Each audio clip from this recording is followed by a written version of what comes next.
If you don't fail, you're not even trying.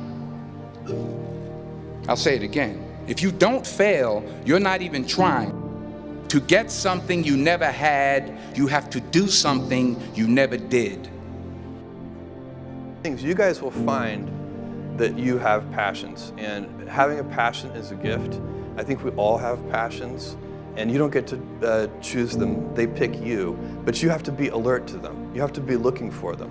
And when you find your passion, it's a fantastic gift for you because it gives you direction, it gives you purpose.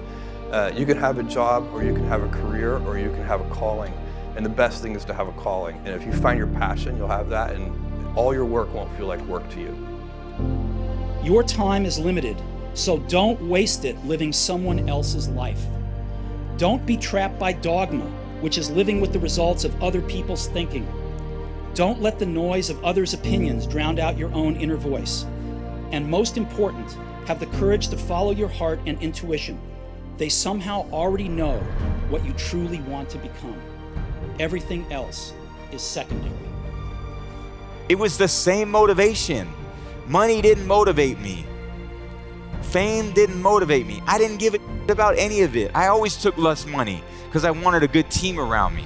I didn't care about going to all these different places and doing those things. I just wanted to be my best. I wanted to go out there, and the team believed in me. I didn't want to let them down. Every year was different, just like in your business.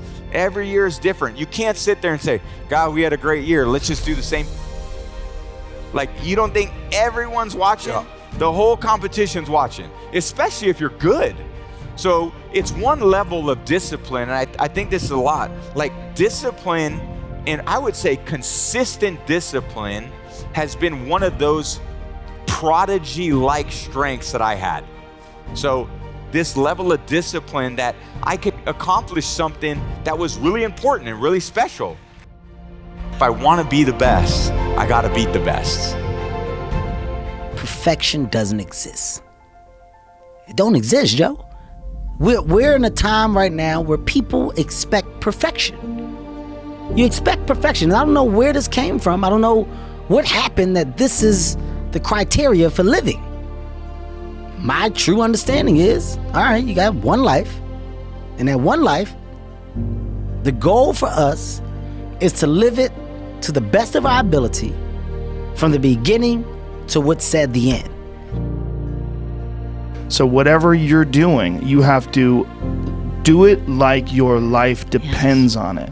And whether it is, if you're going to try to be an author and you're working 8 hours a day, plus commuting, plus family responsibilities, or whatever else you have, whatever time that you have to attack like you're trying to save the world. You're trying to save your life. You don't want to drown. That 1.5 hours a day that you have to write, God damn, you better be caffeinated and motivated. You got to go. You got to get after it. And you got to have discipline. Most people don't have those things. Most people don't understand what it's like to really go for something. Don't worry about the future. Prepare for the future. Make your own future. When you worry about the future, that is because you are lack of confidence. You lack of imagination. We don't have the solution for future, but our young people have the solution for future. I find in this world, young people don't worry about the future. Older people worry for the future. Let me tell you, future is the opportunity for everybody, especially the opportunity for young people, because we have nothing to lose. I was pumping gas, most definitely, and printing T-shirts and selling ink pens, and anything and everything. There was a guy who I worked with many years ago, and we were talking about success and money and all that stuff. And he told me this one thing. He said, money doesn't change anybody. Money reveals them. Same thing with success. And I believe that, wholeheartedly. I'm still exactly the guy that used to pump gas. I'm still the guy that was a mechanic for a minute. I'm still exactly. I just happen to have a weirder job at the moment. Do you know how great it felt that I knew where I was going? Imagine the majority of people don't know where they're going. I knew where I was going, that I'm going to become this bodybuilding champion just like him. So it was just a question of how do you do it? I was so relieved, because when you have a goal, when you have a vision, everything becomes easy. So people always ask me, when they saw me in the gym in the pumping iron days, they say, why is it that you're working out so hard? 5 hours a day, 6 hours a day, and you have always a smile on your face. And I told people all the time, I said, because to me, I'm shooting for a goal. In front of me is the Mr. Universe title.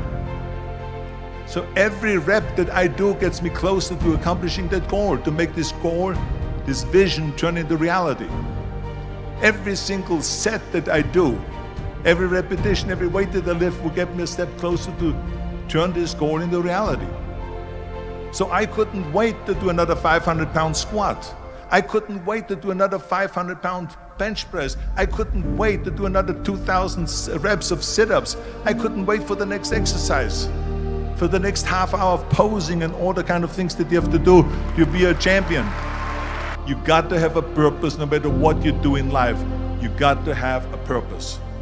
At the age of 20, I went to London and I won the Mr. Universe contest as the youngest Mr. Universe ever. And it was because I had a goal.